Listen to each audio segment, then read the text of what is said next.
excuse me for just 1 second. First of all, I'd just like to say how much I appreciate everybody coming out today to be here for the Business After Hours, and also to meet Daphne Lewis, one of our chamber members. We're so happy to have her as a member. She's here in Hawkinsville as a bamboo farmer and also the owner of Chalo-Sulky. You've probably seen her around Hawkinsville some, exploring our town with her real dogs, not these stand-ins tonight. But anyway, I had the pleasure recently of visiting with her on her property, and she showed me around her farm and explained to me things that I didn't know that you could do with bamboo, including eating it. And so tonight we've even had the opportunity to try 2 of her recipes. And at this time I'd like Daphne to say a few words and invite people to email her or visit her website. And I know she would encourage people also to come and visit her sometime. But anyway, so Daphne, at this time. Thank you. Well, I feel like I've already talked to y'all. I'm going to repeat myself maybe, but I have the 2 things. I have the sulky, and the sulky is actually now being made in Illinois, but I sell it through the website Chalo-Sulky.com, and you designed it and helped. Yay! Yeah, I had a lot of help with that. So I like the sulky because I get to sit on it and go 3 or 4 miles, and I get to say, trot, and I don't have to do anything, they do it. And when I come to a turn, I can just say G, and they turn right, and I can say haw, and they turn left. And usually when I say wait, they stop, not always. But this has disc brakes and shocks, and when I say wait and they don't wait, I just squeeze the brakes, and they stop. Most people worry that this is putting weight on the dog's back. When I sit on the seat, my weight lifts it up. So there's no weight on the dog's back, and they can just run. And it's really it's a growing sport, and we call it dog driving, and we call it urban mushing. And most dogs pull, and any dog 50 pounds and up can do it. I do think 3 dogs are better than 1 dog. So that's the sulky side.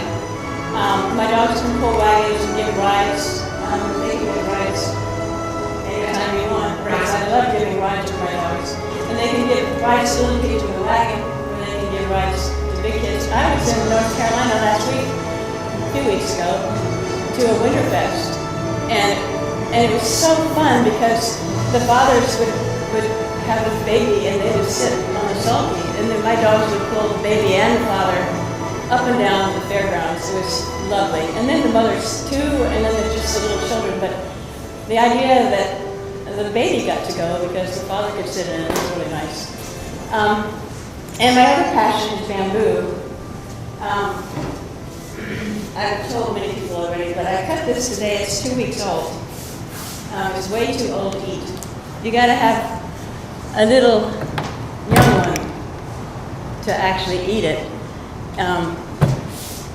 I want to add bamboo to American agriculture. That's my goal. And people will say, well, what would you do with it? Well, first of all, people are afraid of it because it spreads. But what you do with it is you can feed the leaves to your animals. You can do anything you want with the poles. You can make charcoal and sell it, or you can ship it and sell it for mulch, or you can just sell the poles and craft with it like this. This is just a walking stick, but they're not that hard to make, are they?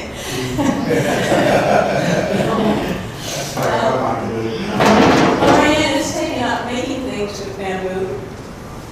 You want to tell me? This is a bamboo cup. I mean, it's a beer mug, is what it is. But this is the rhizome of the bamboo. So you have to dig it out of the ground, and you have to heat it with a torch and bend it, and then you glue it to the cup, and then it bottles up. So crafting is something you can do with it. The problem is with bamboo farming is that there's nobody buying anything. That's a big problem. And so I've been in contact with chefs last year, and one chef gave me this pickle recipe. But he did take some shoots, and he did show me some neat tricks with shoots. But he didn't add to his menu, so last year was great. But I have a couple of them this year, and one of them is a woman in Macon. She keeps telling me when I remind her that I'm coming, yes, I'm ready, I'm ready. So I'm hoping that chefs will buy the shoots and there'll actually be a market for them. If I could just show there's a market, somebody might think it's worthwhile to plant them. But so far, the basic research I have to do is nobody's bought anything yet, but I'm hanging in there. It's really exciting in the spring when it springs up. The fact that this is 2 weeks old, it's pretty exciting crop actually. I have brochures about how to cook. I have brochures about how to train the dogs. And I don't have anything else to say, but if y'all can ask me questions, I'm great at answers. Hey, tell them about the leaves, which you told me about the farmer who raised cattle. Oh, thank you. Yes. When I was in Seattle, there was a farmer, a bamboo farmer in southern Oregon, and he raised cattle. He raised 2 steers a year to put in his freezer. And the last 3 weeks before he was to slaughter them, he put them in a corral and he fed them only bamboo. He said it was great meat. I have to believe it. Now, bamboo grows here, you just said it grows in Seattle, does it grow all over the U.S.? Well, this is Zone 8, agriculture Zone 8. Okay. The big bamboos, the ones that people really get excited about, grow best in Zone 8. Okay. But the Zone 8, it goes across the country, and then it goes across the country from Georgia, and then it swings up the west coast. Okay. And Seattle actually is Zone 8, but it doesn't have the warm summer, so it doesn't grow very well.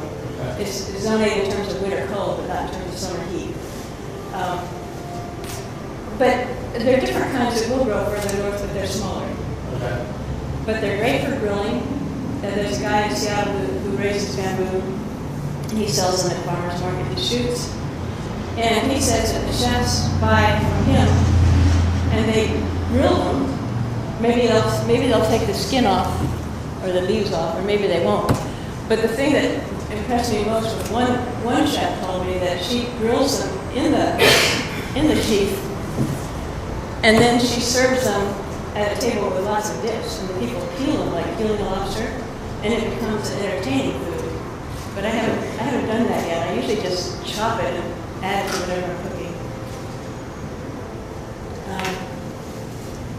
How tall is that doing get? This bamboo is the famous Moso bamboo, which is the one that people make flooring with and plywood. And it's the one that, if you're from China or Japan, you only want to buy shoots from Moso, which really annoys me. Because the other shoots are just as good, I think. But, what did you ask me? How tall is it? No, it's 70 feet 70? in 2 months. 2 months. Wow. Yeah. So every bamboo gets to its full height in just 2 months. Maybe 3 months till the branches are fully extended. There's so many kinds, like this kind here is spotted, and it will get 2 or 3 inches in diameter. This is just a baby. But when you get the pole, you sell the pole, you get this beautiful spotted pole, which is ornamental. I don't know exactly how you use it, but it's really quite stunning. It looks like something I would have got people as a child, so that might be something. It looks like something I was hit with as a child. You know what? This would be murderous. I was too lazy to cut these branches very well. You didn't do it. Oh, yeah. So they come in all different colors. Black, green. Did you grow all those up there? All those, did you grow these? These I cut from my new farm on where do I live? What's the name of my place? Nick Camaro Road. But that's why they're small, because Donna gave me these jars, and I would have thought it was a little hard to put in there, so I had to get really young ones. Yeah. Did you tell them about your tea? The tea that you drink from the leaves? He told me I should bring the tea. I did. Lorianne sort of advises me, but I don't always take the advice. She told me to bring the tea, but I said, she's got drinks. But I do make a wonderful tea. I take bamboo leaves, I just strip them off, and I put them in a pot of boiling water and it boils, and then it cools. And then when I take my pitcher, I put about this much of that green water that the guy would use to make a green tea.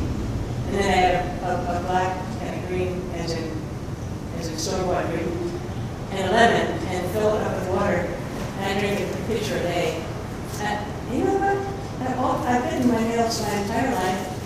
I'm 75 years old, and something about nails. It's in my green tea, I don't know. That's a first. It's a first. Or write your book. That's another thing I forgot. I have a book called Bamboo Farming, and I wrote it quite a few years ago, maybe 10 years ago, with a county extension agent who works for the USDA. And it's the only book on how to farm bamboo out there. My website, Bamboo Farming USA, I intend to make it so that the book becomes obsolete, right? But it's not obsolete yet. It's got an encyclopedia in the back, which lists pages. But there's about 4 pages on this bamboo, and maybe just 1 page on some of the more obscure bamboos. But this is the bamboo that Japanese people love, and Chinese people have millions of acres. So it's easy for them to get enough poles to make a floor, or plywood, or chopping blocks, or is it chopping? You said it's full height in 2 months. The reason it's full height in 2 months? Yeah. How often does that do that throughout the year? Is it several times throughout the year, or just once? It just shoots now, except it didn't shoot in time for this party. But each variety shoots, well, I have a graph, but each variety shoots at, there's early, middle, and late shooters. And it depends on the soil temperature. And this variety doesn't really like to shoot until the soil is 62 degrees. So it's basically once a year. It shoots in the spring, and then it opens its leaves after it's finished shooting. And then in the summer, underground go the rhizomes. So people who want to control it, cut the rhizomes at the end of summer, like edging a lawn. You just edge it once a year, because it's up in this, I used to have a bamboo nursery. Up in the spring, out in the summer, cut in the fall. You can get these mantras. You sell something over and over and over again. And so they multiply, is what she's saying, that if you don't want them to reach out like that, then you have to cut them. Yeah, but actually, I think the best way on a farm to control bamboo would be to plant it in the middle of a pasture, and the animals would control everything that went outside. You have to fence it, but that way they would have shade. They could move around in the shade, and if you wanted to, they would eat all the shoots that came up in the pasture, and they would just go crazy over the shoots. The squirrels, the few shoots I have that have come up for this bamboo, not in my grove. My grove is shady, so the soil is cool, but out where it's wandering out in the sun, it's warm. And so I've been getting shoots, and the squirrels have been just chomping them. Just they climb up, shoots about this high, they climb up and they put a hole in the side, like a cat on a, yeah, like on the scratch board. It's just it shreds. So I've got this stuff called critter ritter. And I just spread it over my grove, hoping that I'll get some shoots this year. But somebody told me the best way to get squirrels is but I've never seen one of those ornery critters. Well, I wouldn't see them because I got 3 dogs running. As soon as the dogs run, I never see the squirrels, but that's not where I live. How many dogs make that towards your? Well, you can pull with one dog, fine. Okay. There's a woman in Illinois who has a Catahoula dog, and she just has Mila. And every week she looks up on her map for a new state park she hasn't seen before. And off they go for 5 to 6 miles exploring, and she makes videos and everything. So she does great with one dog. But the problem is, with 3, they all need exercise. I was all 3 up together, which makes me feel guilty because I'm not sure they can do it by themselves because I never asked them. But I know they can. But it's so great though, to get out there and just go.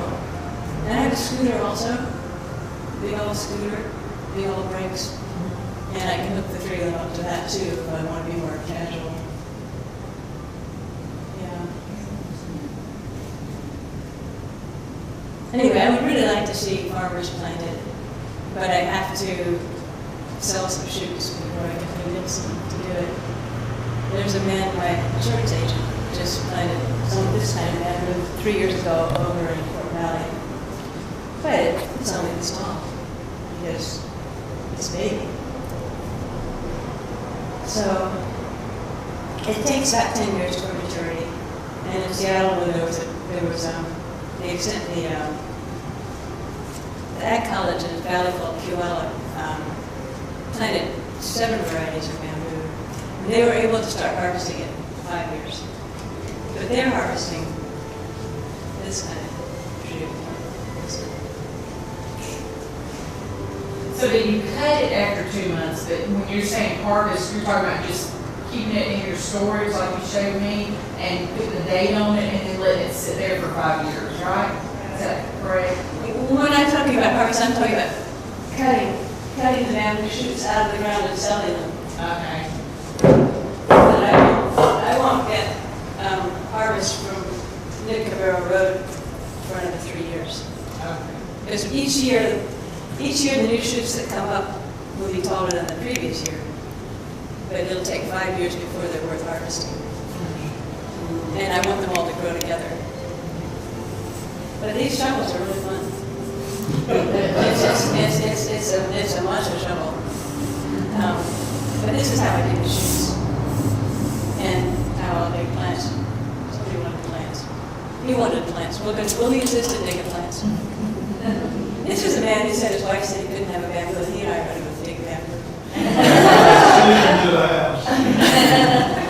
So you have to decide which one you want, the one with the spots or the biggest one. The biggest one, I can give you one of those. I don't have very many of those. Or the solid black ones? What? Or the solid black ones? The solid black. And we'll just have you have to see which one you like. There's one which I don't have here, which is called Meyerite. And where I see it wild is in a forest in Bon Air. And it's uniform. Most bamboos, when you don't take care of them, the canes only live 5 or 10 years and then they die and then they stay there dead ugly. So that's why you have to take care of it, otherwise it's ugly. But the Meyerite, nobody takes care of it. It's in these woods. And every pole is about the same size. Every pole is perfectly straight and perfectly green. So that's about my favorite bamboo, but I don't know why it's so nice. It is.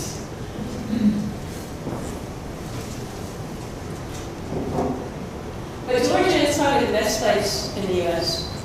Georgia, Louisiana, Mississippi, Alabama, North and South Carolina, but Georgia is the best for growing bamboo. What about the nutritional value of bamboo? Has there studies been done on that? Yes, if you go to the internet, they're just raving about it. So the Southeast chapter of the American Bamboo Society funded me last year to send this variety and this is a variety of Japanese timber, and this one to be analyzed, and it came back 92% water, 2% protein, no fat, 2% carbohydrates, no fiber. Which is the opposite of what everybody says. We read something and say, oh, it's full of proteins, it's full of amino acids. I'm going, 2%? Give me an egg.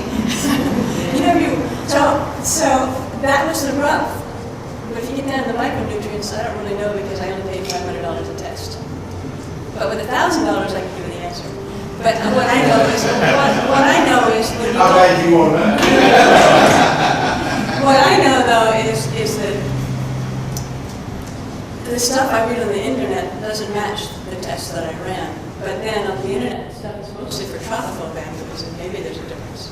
But I even called them, I said, everybody says bamboo has fiber. They said bamboo doesn't have fiber. It does. This has lots of fiber, but that's not edible. When it's little like this, not much fiber. No fiber. When you go to plant bamboo, or this is too old, it's got green. As soon as it starts turning green, it tastes bitter. So I can taste the bitterness, but it's all right for cooking, but for eating raw, it's bitter. Do you stir fry or something?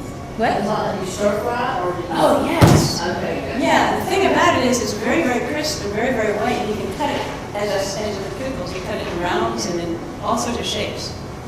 And so when you add it to a stir fry, it adds crispness and texture, and it looks good. And it doesn't have much flavor. It sort of picks up the flavor of whatever you got with it. Yeah.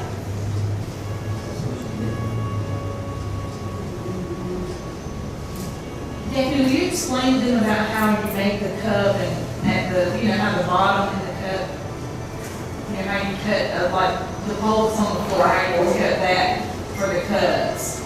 To explain that membrane, you know, that you're explaining to me. I guess. If you ever cut holes and you want to use them for making something, the top of it should be cut right near the node. This is the node, because it has this membrane here. You don't want to have cut it down here, because when you have this as a pull up, or a teepee in the garden pull up means this would fill up with water and rot it. So you want to cut it so that the water doesn't run down and rot it. So Lorianne, when she's making these cups, I asked her to make the node not at the bottom, because you wouldn't even know it was bamboo. So she's cutting it below the node so that it looks like bamboo. Otherwise, it's just cut. And then we're making them 6 inches, right? Yeah. 6 inches. So there's a lot of wastage. So, did anybody here make charcoal? I need to make charcoal. She's now got a bucket full of charcoal ready bamboo. See, that's a crop. That's a crop. That's something you can do with the poles, is make charcoal. And bamboo charcoal is supposed to be the best because it has more tiny surfaces than any other charcoal. So, You're talking about charcoal for grilling. charcoal for grilling or for other uses for charcoal. Every now and then I go online and look at all the uses, but then I forget what they are. But they're all these cleaning water. They showed up at Lonnie knows some charcoal uses. You may. Yeah. His wife probably knows some uses. And explain to them why that one has a 14 on it. You've written 14 on that You one. are so helpful. Thank you. I learned all this on my tour. This is great. Okay, this is 14 because this one came up in 2014. And this particular variety you shouldn't cut unless it's 4 years old. This is only a year old. I cut it in 2015. And it should have started cracking and splitting and being horrible. I don't remember why I cut it. I think it was because it was too close to another one. But normally I would cut it at 2011 scale. But in my research groves, I mark the year that comes up because then I can tell when it's appropriate to cut the poles. Because you have to cut poles, otherwise it all gets congested and unproductive. Because supposedly, when you open the bamboo up, it wants to fill up. And so it wants to fill in that empty space, and that will give you your shoots. That hasn't happened for me yet, but fingers crossed that it will. Yeah. So help some more. Okay, well, the irrigation, mention the irrigation, because you were telling me that your research shows that irrigation is very important. Yeah. I have a yellow bamboo most yellow skin bamboos are not nearly as productive as the green skin bamboos, but they're very valuable as ornamental. They're not valuable as a farm crop because they're sort of like, they're just less vigorous. But I have, in Fort Valley, I've got a Robert Young, and in Bonaire, I've got a Robert Young. And the Robert Young did in Fort Valley is in a very hot, dry location. It gets sun, all summer. It's facing, this is the grove. The sun is coming up like this. It's all by itself. It's baking. So I didn't do very well. It's too hot and dry. But the next year I put water on it because it was next to the pump house. And that year, the year that it did well, was the only bamboo that did well. Every other bamboo that year did badly. But because the combination of heat and water was great, the combination of heat and no water wasn't great. So that was pretty interesting, even though it's a bamboo on the graph, the yields are way down here. But the year that it did so well, it was the only one that did, it was Cold Spring. So,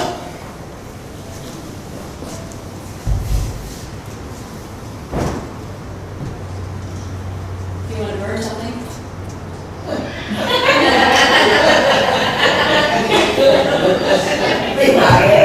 She said burning. It's good. So if you get a nice clean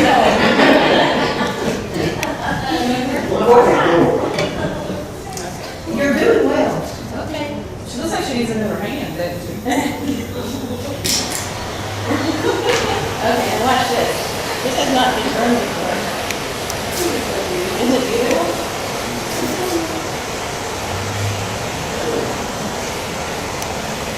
That's oil. Oh, this oil coming out? Well, that's what I call it. I guess I don't really know what it is. Maybe it's dew. Ooh, it will burn yourself.